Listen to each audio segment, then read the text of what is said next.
Over 2.5 years ago, I made a random video just taking a look at 7 legends of the game and speculating as to what kind of transfer fees they might command in the current market. It was an enjoyable video to make and it was well received by all of you lovely HITC Sevens subscribers and general viewers, so I followed it up with a specific video looking at the modern day valuations of 7 Manchester United legends in what I hoped would be the first in a much larger series. No one watched it though, so the series was pretty short-lived. But following a few requests from long-time subscribers, and in light of the recent passing of Diego Maradona, I've decided to bring it back and see how it does. Whilst it is a bit of a silly and arbitrary game trying to put modern day price tags on the stars of yesteryear, I do take the whole thing quite seriously, since this is my job, don't forget. And with that in mind, there is one key criteria that you must bear in mind before I begin. Every player's valuation is based on how much I think they would be worth now when they were 25 years old, based upon what they had done when they were 25 years of age. Now, last time out, a lot of people said, why not just do it when they hit their peaks? But since some players hit their peak at 17 and some do so at 35, and value is intrinsically tied to a player's age, I don't think that would be fair. What's more, I think it's more interesting this way, since you get an idea of how each legend's career progressed, their highs and lows, all of that kind of thing. I put up a post asking for your suggestions on Twitter at @HITC Sevens, and I just picked out the first 7 suggestions that I thought there'd be images of in the Getty database. So here's hoping. Here are 7 legends of the game. What would they be worth now? Diego Maradona, £275 million. Since his passing is what prompted me to bring back this series, and a number of you suggested him, I had to include the late great Diego Armando Maradona. Maradona's peak, one could argue, is the greatest level ever attained by any footballer in the entire history of the sport. As a point of reference, Maradona was actually 25 when he won the World Cup with Argentina in 1986, enjoying the greatest major tournament any player has ever experienced.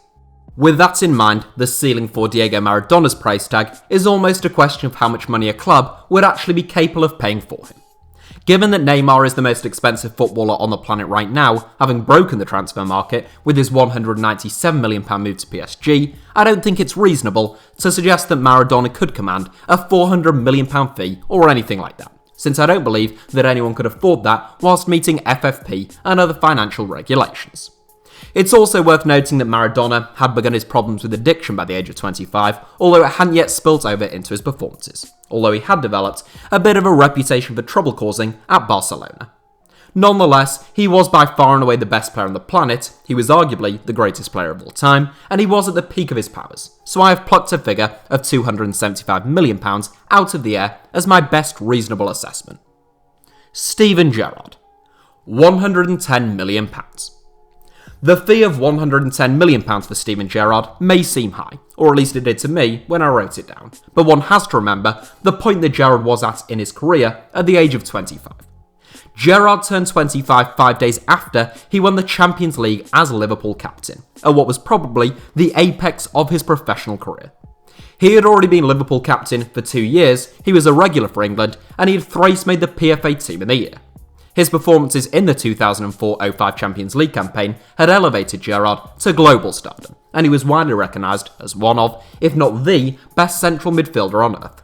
He came third in the Ballon d'Or in 2005, and in the following season, which finished before he turned 26, Gerrard scored a career-best 23 goals from midfield. It was around this time that Chelsea registered a serious interest in the Englishman, offering a British record fee of £32 million, with the potential to rise to £35 million. Gerrard rejected a £100,000 a week contract from Liverpool, and club chief executive at the time Rick Parry told the press, "Now we have to move on. We've done our best, but he has made it clear that he wants to go, and I think it looks pretty final." Of course, Gerrard didn't leave Anfield for Stamford Bridge, spending another 10 years on Merseyside and becoming one of the club's greatest players of all time. The British record fee is now obviously the £89 million fee that Manchester United paid for Paul Pogba in 2016. And I think a 25-year-old Gerrard would command a greater fee than that. You don't get too many box-to-box types like a mid-2000 Gerrard these days, but no one would turn him down, and with the English player tax of 2020, I'd value him at a touch over £100 million. Sandor Kotches, £200 million. I found this one tricky, for a couple of reasons, but entertaining nonetheless.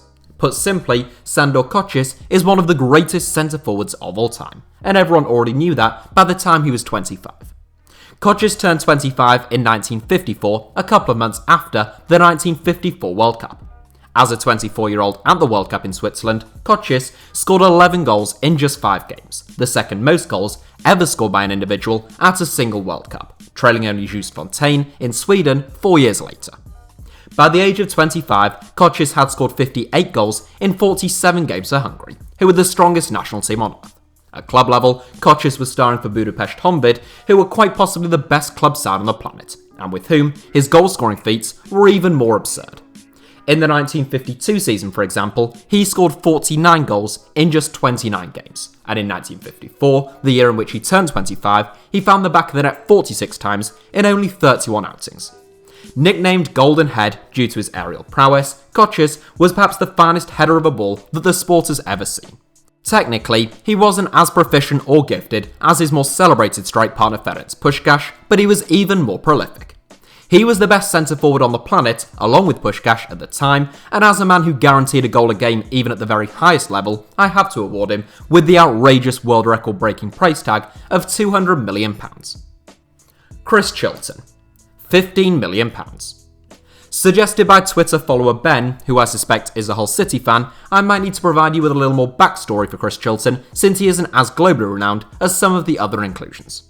Chrishilton was born in East Yorkshire and is the all-time record goalscorer for his boyhood club Hull City with 222 goals from his 477 appearances for the club. Chilton, or Chillo as he is affectionately known, has been in the news recently as he is sadly suffering from dementia and now requires full-time care.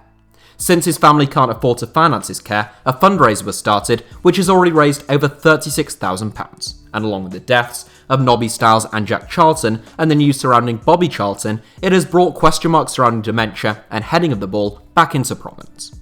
Now, Chilton was an extraordinarily talented centre-forward, as was his strike partner, Ken Wagstaff.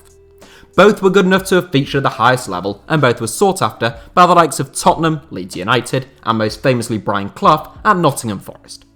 Chilton peaked relatively young though, suffering from awful injury problems during the late 1960s and early 1970s.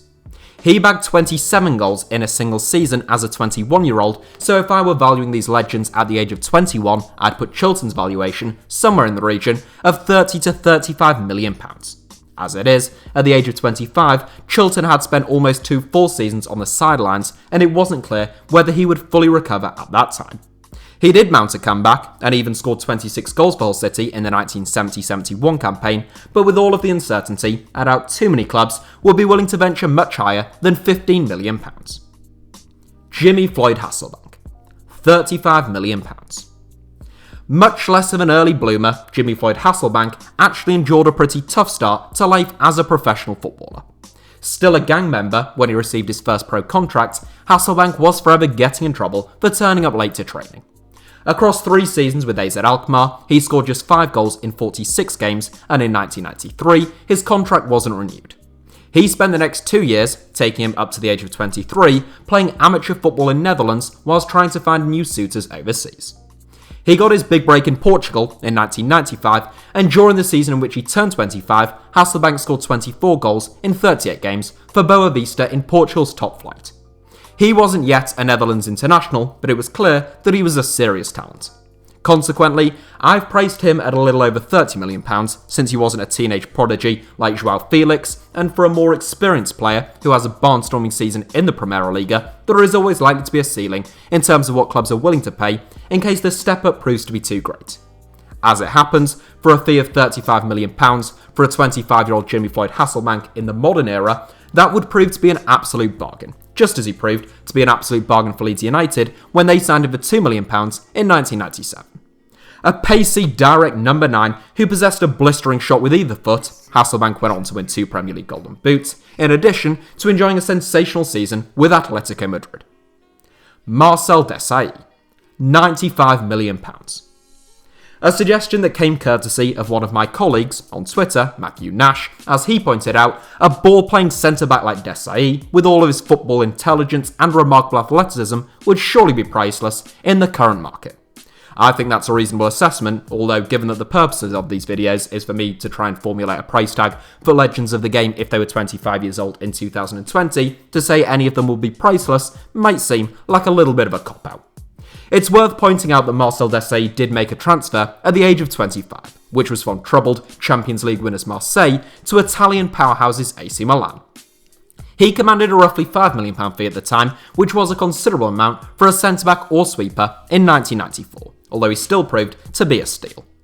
Desailly ended up playing a lot of football in defensive midfield for AC Milan, where he won a second Champions League and 2 Serie A titles, before being sold for a profit to Chelsea as a 29-year-old. A real rock at the back, so much so that he was actually nicknamed the Rock, Desailly had just about every attribute you could dream of in a centre-back, and then some. A 25-year-old Desailly would, I believe, still be the best centre-back in world football right now. Better than Virgil van Dijk, Sergio Ramos, or Rafael Varane. Given that Harry Maguire cost Manchester United £80 million and Van Dijk cost Liverpool £75 million, you could make a case for Desailly being worth a 9-figure sum. But I do think there is a lower ceiling for defenders, even in this market, which is why I've priced the Frenchman at £95 million. And no doubt, he'd be signed by Man City. Oliver Kahn. £65 million.